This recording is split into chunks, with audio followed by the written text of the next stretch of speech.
அனைவருக்கும் வணக்கம். இன்னைக்கு பார்த்தீங்கன்னா, சட்டசபையில நடந்த காரசார விவாதம் பற்றியும், இன்னைக்கு உண்மையிலேயே சட்டசபை நிகழ்வு அப்படின்றது பாதியில நிறுத்தப்பட்டுச்சா அப்படின்றத பத்தியும் விரிவா பேசப் போறோம். இன்னைக்கு பல்வேறு விதமா நம்மளுடைய தமிழக வெற்றிக் கழக அரசின் மீது எழுந்த விமர்சனங்களுக்கு பதிலடி குடுத்திருக்கார் நம்மளுடைய தமிழக முதலமைச்சர். இன்னைக்கு அந்த விவாதத்துல தேசிய கீதம் பற்றி ஒரு மாபெரும் விவாதம் ஒண்ணு நடந்திருக்கு. ஒரு ஒற்றை மனதா எல்லா கட்சியும் சேர்ந்து ஒரு தீர்மானத்தை நிறைவேற்றியிருக்காங்க. இது எல்லாமே நீங்க நேரலையில பார்த்திருக்கலாம். பார்க்காத விஷயங்கள் நிறைய நம்ம பேசப் போறோம். சீக்கிரமா மதிமுக மற்றும் விசிக திராவிட முன்னேற்ற கழகத்திலேருந்து பிரிய போகிறாங்க. நம்மளுடைய தமிழக வெற்றி கழகத்தில் இணைய போகிறாங்க. அது என்ன ஏது அப்படின்ற டீட்டெயிலில் விரிவாக பேச போகிறோம். சேனலுக்குள்ளே வந்தவங்க லைக் அண்ட் சப்ஸ்கிரைப் பண்ணிக்கோங்க. நம்மளுடைய சேனலை ஒரு 4 பேருக்கு ஷேர் பண்ணி விடுங்க. மறக்காமல் உங்கள் கமெண்ட்டை சொல்லிடுங்க. வீடியோக்கு ஒரு லைக் பண்ணிடுங்க. கீழே ஹைப் அப்படின்னு ஒன்று இருக்கும், அதையும் கொடுத்துருங்க.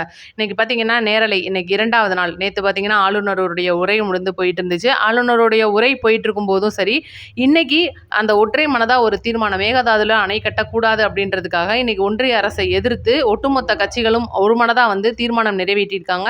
இது நம்மளுடைய முதலமைச்சர் விஜய் அவர்களுடைய தனி தீர்மானம்.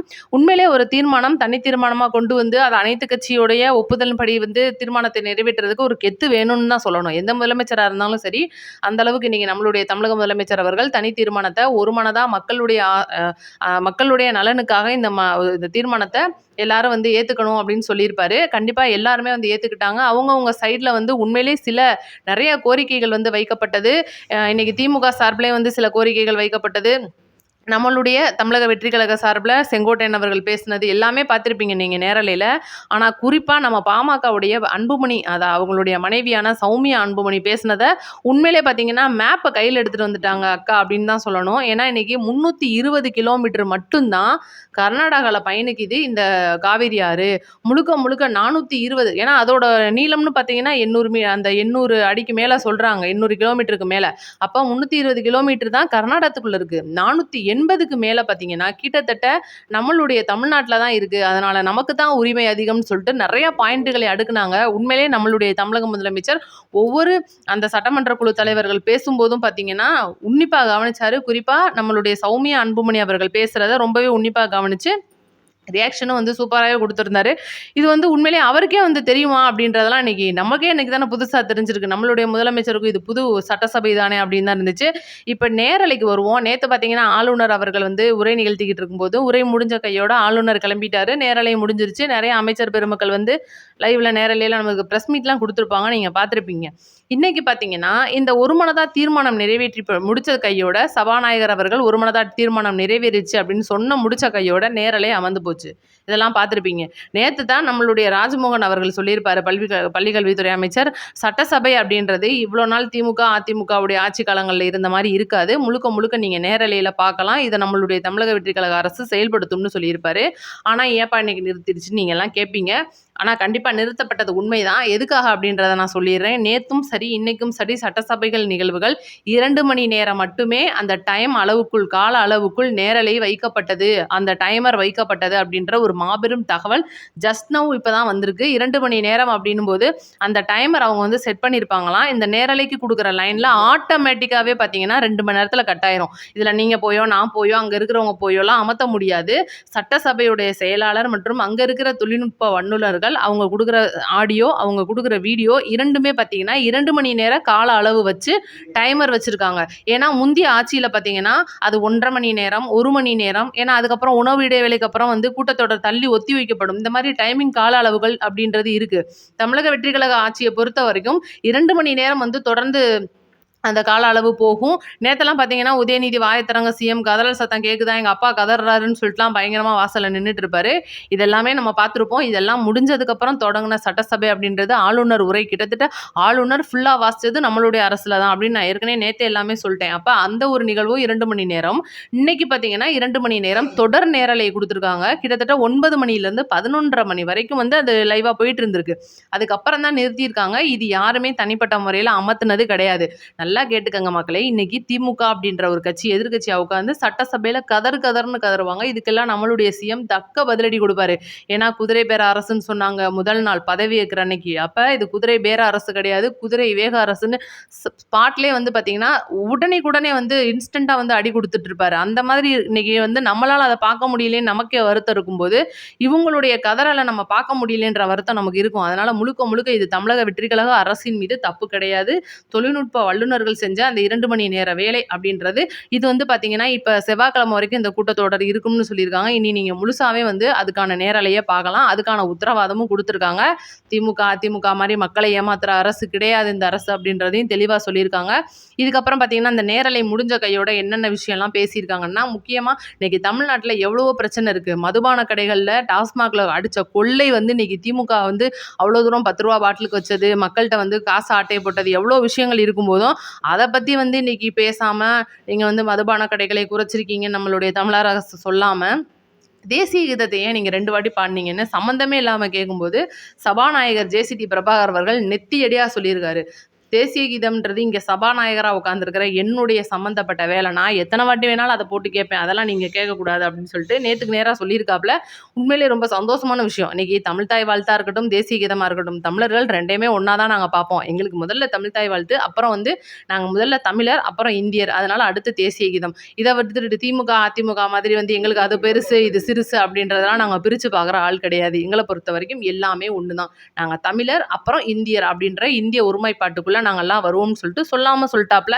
இவ்வளோ விஷயங்கள் பேசி போயிட்டு இருக்கும்போது பார்த்தீங்கன்னா, உதயநிதி வந்து ஒரு முக்கியமான ஒரு கோரிக்கை வச்சிருக்காரு நம்மளுடைய தமிழக முதலமைச்சருக்கு. என்னன்னா, புதிய நடுவர் மன்றம் வேணும் இங்க சட்டமன்றத்துக்கு அப்படின்னு சொல்லி கேட்கும்போது, இதுக்கான நடுவர் மன்றத்துக்கான அமைப்பு ஆல்ரெடி வந்து வேலை பார்த்துட்டு இருக்காங்க அப்படின்னு சொல்லிட்டு இன்ஸ்டன்ட்டா அதான் சொல்றேன்ல, உடனே பதில் குடுத்துட்டு இருக்காரு நம்மளுடைய தமிழக முதலமைச்சர் அவர்கள். இவ்வளோ நாளா பார்த்தீங்கன்னா, திமுக ஆளுங்கட்சியா இருக்கும்போதும் சரி, இப்ப எதிர்க்கட்சியா இருக்கும்போதும் சரி, சட்டசபையில தூங்குறதே அவங்களுக்கு வேலையா இருக்கு. ஆனா பார்த்தீங்கன்னா, நம்மளுடைய தமிழக முதலமைச்சர் அனைத்து எம்எல்ஏக்களின் குரல வந்து இன்னைக்கு கேட்டுட்டு, அது போக பார்த்தீங்கன்னா, ஏற்கனவே தேர்தல் வாக்குறுதி ஒண்ணு குடுத்திருப்பாரு. சட்டசபையில மக்களுக்குன்ற தீர்மானம், அதாவது இன்னைக்கு ஒரு ஏரியால ஒரு பிரச்சனை, இந்த ஏரியால இத்தனை மக்களுக்கு ஒரு 10,000 மக்கள் சேர்ந்து கையெழுத்து போட்டு குடுத்துருக்காங்க. இந்த திட்டம் வேணும் அப்படின்னா, அதற்காக முக்கியமா சட்டமன்றத்த கூட்டி, அதுக்கான அந்த ஒரு ஆய்வின் போது அவங்களுக்கான அந்த தீர்மானம் ஒருமனதா நிறைவேற்றப்படும் அப்படின்ற ஒரு தேர்தல் வாக்குறுதியும் இருக்கு. அப்ப அதுக்கான ஒரு பேச்சை வந்து இன்னைக்கு பேசியிருக்காங்க. இவ்ளோ விஷயங்கள் இன்னைக்கு சட்டமன்றத்துல பேசப்பட்டுருச்சு. இதெல்லாம் நீங்க நாளைக்கு நேரடியா இன்னும் நெறைய பார்க்க போறீங்க. அடுத்து ரொம்ப முக்கியமான விஷயமா, இன்னைக்கு மதிமுகவுடைய வைகோ அதாவது மதிமுகவோட பொதுச் செயலாளர் வைகோ அவர்கள் ஆல்ரெடி வந்து நம்மளுடைய தமிழக முதலமைச்சரை சந்திச்சிருப்பாரு. டெல்லியில பார்த்தீங்கன்னா, அவர் முக்கியமா ஒரு புக்கு ஒண்ணு வெளியிட போறாருன்னு சொல்லிட்டு, ஏன்னா சென்னையில வந்து அவருக்கு அனுமதி குடுக்கல. டெல்லியில வந்து இந்த விழாவ வச்சிருக்காரு. ரொம்ப பிரம்மாண்டமா கொண்டாட போறாங்க.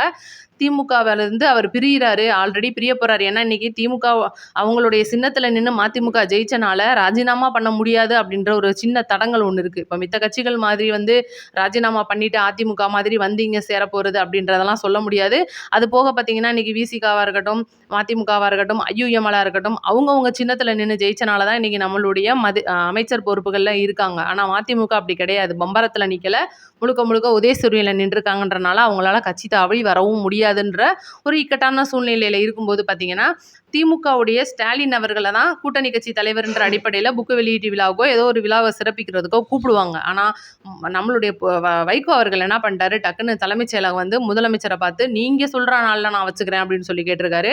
"இல்ல நீங்களே நல்ல நாள் நீங்க வைக்கிற நாள் நான் வந்துர்றேன்னு" சொல்லிட்டு வர்றேன்னு உறுதியும் குடுத்துருக்காரு. அப்ப வர்றப்ப முடிஞ்சு போச்சு. நம்மளுடைய வைகோ அவர்கள் இன்னைக்கு நம்மளுடைய தமிழக வெற்றி கழகத்துல கூட்டணி வைக்க போறாருன்னு ஆல்ரெடி அறிவாலயம் ஆட்டம் கண்டுருச்சு. அறிவாலயத்துக்கு பெரிய குண்ட தூக்கி போடுற மாரி விசிகா ஒரு திருமாவளவன் அவர்கள் மிக முக்கியமான வேலை ஒண்ண பார்த்து விட்டுட்டாரு. என்னன்னா, இவ்வளோ நாள் வந்து சட்டசபையில அதாவது ஆதரவு குடுத்தாங்க. அமைச்சர் பொறுப்பு எடுத்துக்கிட்டாங்க. கூட்டணியில வந்து ஒரு ஆதரவா இருக்காங்கன்றத தாண்டி, ஆகஸ்ட் 17ஆம் தேதி விடுதலை சிறுத்தை கட்சி பொது கட்சி தலைவர் திருமாவளவன் அவர்களுக்கு பிறந்த நாள் வருது. இத தமிழக எழுச்சி நாளா வந்து கொண்டாட போறாங்க. இது பார்த்தீங்கன்னா, முழுக்க முழுக்க அவர் தமிழ் தேசியம் பேசுறவரு. தமிழ் எழுச்சி நாளா வந்து இவ்வளோ நாளா அவங்க பிறந்த நாள கொண்டாடிட்டு இருக்காங்க. திமுக தலைவர் தான் வந்து தலைமையெல்லாம் தாங்குவாப்ல. இந்த தடவ பார்த்தீங்கன்னா, அறிவாலயம் பக்கமே அவர் போக விரும்பாம, நம்மளுடைய தமிழக முதலமைச்சர் வந்து சென்னையில ஒரு மிக பிரம்மாண்டமா விழாவை ஏற்பாடு பண்ணி, அவர அங்க கூப்பிடணும் அப்படின்னு ரொம்பவே வந்து அவங்க கட்சிக்குள்ள பயங்கரமா வந்து ஆலோசிச்சுக்கிட்டு இருக்காங்க அப்படின்ற ஒரு தகவல் வந்திருக்கு. ஒரு சில பேர் வந்து இத ஏத்துக்கல அப்படின்னும் சொல்லியிருக்காங்க. இன்னைக்கு விசிகாவுடைய திருமாவளவன் அவர்கள் ஸ்டாலின தான் கூப்பிடணும். எப்பவும் போல நம்ம ஸ்டாலின் அவருடைய கட்சியிலே தொடரணும். இன்னைக்கு ஆதரவுன்றது ஒரு பக்கம் இருந்தா கூட, நம்ம அங்க முழுசா போகக்கூடாதுன்னு சொல்லி கொடி பிடிக்கிறதும் நடந்துகிட்டு இருக்கு. ஆனா பார்த்தீங்கன்னா, திருமாவளவன் முழுக்க முழுக்க தமிழக வெற்றி கழகத்துல ஒரு அங்கமா மாறப் போறாருன்ற ஒரு செய்தியும் வந்துகிட்டு இருக்கு. பார்ப்போம். ஆகஸ்ட் 17 என்னதான் நடக்க போகுது, எவ்வளோ பெரிய பிரச்சனைகள்லாம் தமிழகத்துல வரப்போகுது அப்படின்றத நம்ம கண்டிப்பா பார்க்க தான் போறோம். அடுத்து பார்த்தீங்கன்னா, இந்த உள்ளாட்சி தேர்தலை பொறுத்தவரைக்கும் இன்னைக்கு மதுரையே குறிப்பா மதுரையை நான் ஏன் சொல்றேன்னா, சிடிஆர் நிர்மல்குமார் அவர்களுடைய அமைச்சர் பொறுப்பு தொகுதியில வர மதுரை அப்படின்ற மாவட்டத்துல நெறைய அதிமுக காரங்க திமுகல கொத்து கொத்தா வந்து அதிமுக காரங்க மற்றும் திமுக காரங்க கொத்து கொத்தா வந்து தமிழக வெற்றி கழகத்துல இணைய போறாங்க. மாபெரும் செய்திகள்லாம் வரப்போகுது. நீங்க 2, 3 நாள்ல இதெல்லாம் நீங்க தொலைக்காட்சியில பார்க்கலாம். இன்னைக்கு மதுரைய எடுத்துக்கிட்ட வரைக்கும் ஆல்ரெடி நான் சொல்லிட்டேன். செல்லூர் ராஜு அவர்கள் வந்து அவரோட ஆதரவாளர்களுடைய தமிழக வெற்றி கழகத்துல இணைய போறாரு. இப்ப இணைய போறவர் அப்படின்றது சும்மாலாம் வந்து அவங்க யாருமே இணையல. இதுதான் நம்ம முதல்ல புரிஞ்சுக்கணும். ஒருத்தர் வந்து சும்மா நம்ம கட்சியில இவ்வளோ நாள் பயணிச்ச கட்சிய விட்டுட்டு, திடீர்னு வந்து இணையறாங்க அப்படின்னா, யாருமே வந்து ஆதாயம் இல்லாமலாம் இணைய மாட்டாங்க. முழுக்க முழுக்க உள்ளாட்சி தேர்தல்களை கருத்தில் கொண்டு தான் வந்து இவங்கலாம் இணைய போறாங்க. அப்போ உள்ளாட்சி தேர்தல்ல வரப்போறாங்கன்னா, இன்னைக்கு செல்லூர் ராஜுலாம் வந்து சும்மா எம்எல்ஏவும் அவர் இல்ல, அமைச்சரும் கிடையாது. சும்மா ஏதோ ரைட்டு அப்படி கவுன்சிலர் கூட இல்ல. அவர் பாட்டுக்கு அப்ப வீட்ல இருக்காரு அப்படின்னா, நீங்க யோசிச்சு பாருங்க. அப்ப எந்த ஒரு பதவிய குறி வச்சு அவங்கலாம் வந்து இன்னைக்கு கட்சிக்குள்ள வர்றாங்க அப்படின்றது கண்டிப்பா உள்ளாட்சி தேர்தலை பொறுத்த வரைக்கும் மேயர், கவுன்சிலர் இந்த மாதிரி பதவிக்காக தான் வருவாங்க. அது அவங்களுடைய ஒரு பொறுப்புல வர்றது அப்படின்னு வச்சுக்கோங்க. ஆனா ஆல்ரெடி தமிழக வெற்றி கழகத்துல நம்மளுடைய தமிழக முதலமைச்சர் விஜய் அவர்களுக்கு விஜய் மக்கள் இயக்கத்திலிருந்தே பணிபுரிச்சுட்டு வந்தவங்க இன்னைக்கு தமிழக வெற்றி கழகத்துக்காக போஸ்டர் ஒட்டினவங்களுக்காக இந்த உள்ளாட்சி தேர்தல்கள்ல சில இடங்கள் ஒதுக்கப்படும் எதிர்பார்த்துக்கிட்டு இருக்கிறவங்களுக்கு மாபெரும் வந்து தலையில பேரிடியா வந்து விழுந்திருக்கு இந்த மாதிரி சம்பவம். மதுரையில மட்டுமான்னு கேட்டீங்கன்னா கிடையாது. ஏகப்பட்ட மாவட்டங்கள்ல இதுதான் நடக்க போகுது. இப்ப கொத்து கொத்தா வந்து சேர்ந்தாங்களே, இப்ப கூட இணைப்பு விழான்னு சொல்லிட்டு மரகதம் குமரவேல் அவர்கள் செங்கல்பட்டுல நடத்தியிருப்பாங்க. இந்த மாதிரி வந்து அதிமுகல இருந்தும் மற்ற கட்சிகள்ல இருந்தும் கொத்தா வந்து சேர்றவங்க பூரா உள்ளாட்சியில வரப்போற பதவிகளுக்காக வந்து சேர்ந்திருக்காங்க அப்படின்றத நான் ஒவ்வொரு இடத்துலயும் ஞாபகப்படுத்திட்டு இருக்கேன். இன்னைக்கு நம்மளோட கூட்டணி வந்துட்டாங்கன்றதுக்காக நம்ம அவங்கள பெருமைப்படுத்தி பேசுறதுக்கும் வேலையில. ஏன்னா ஆல்ரெடி அவங்க பொது தேர்தலாம் நம்மளுக்கு எதிரா வேலை பார்த்தவங்க. அதனால எப்பவுமே வந்து அவங்கள நான் தள்ளி வச்சு தான் பார்ப்பேன். இது என்னுடைய கருத்து. உங்களுடைய கருத்து என்னவோ அப்படின்றத நீங்க மறக்காம கமெண்ட்ல சொல்லிட்டு போங்க. அடுத்தடுத்த வீடியோக்கு அடுத்தடுத்து வந்துடுறேன். நோட்டிஃபிகேஷன் ஆன் பண்ணி வைங்க. நன்றி, வணக்கம்.